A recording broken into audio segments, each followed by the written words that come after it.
There is no real or verified situation happening to Tyler Perry right now that is hard to watch, and the kind of title you're seeing online is mostly clickbait designed to make normal updates sound like a tragedy when nothing serious is actually going on. Tyler Perry is still one of the most active and powerful figures in the entertainment industry, and instead of facing a downfall or hidden crisis, he continues to run a massive production empire through Tyler Perry Studios in Atlanta, which is one of the largest film and television studio complexes in the United States, where he produces movies, TV shows, and streaming content at a very consistent pace. He is not retired, not publicly ill, and not experiencing any confirmed personal or financial trouble, and in fact his career is still expanding in terms of production output and business reach, which is the opposite of what those dramatic headlines suggest. Perry built his success from the ground up, starting with stage plays in the 1990s that became extremely popular within African American theater circuits before moving into films like the Medea series, which became a cultural phenomenon and helped him transition into mainstream Hollywood success,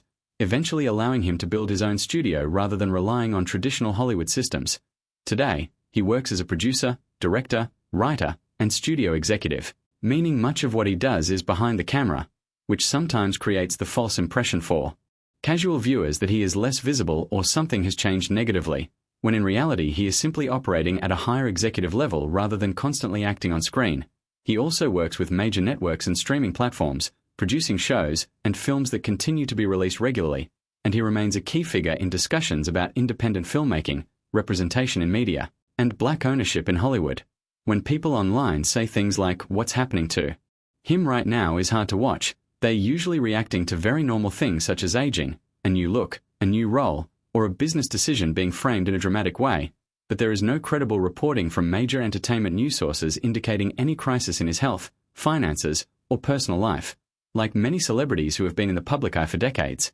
Tyler Perry also maintains a level of privacy around his personal affairs, so he does not constantly share every detail of his life publicly, and that absence of personal updates can sometimes be misinterpreted by social media accounts as something negative when it is simply a normal boundary between public career and private life. It is also important to understand that viral entertainment content often relies on emotional exaggeration because titles that suggest tragedy or decline get more attention than straightforward updates like, "Tyler Perry continues producing new films," even though the latter is closer to reality. In truth, Perry's current situation is one of ongoing success, continued creative control over his projects, and long-term stability in an industry where he has already achieved rare independence and influence. While every public figure experiences changes over time, whether in appearance, workload, or public visibility, none of the available evidence suggests anything alarming or hard to watch about his current life or career, and the more accurate picture is simply that of a veteran filmmaker who has moved into a powerful executive role and continues to operate at a high level in entertainment production.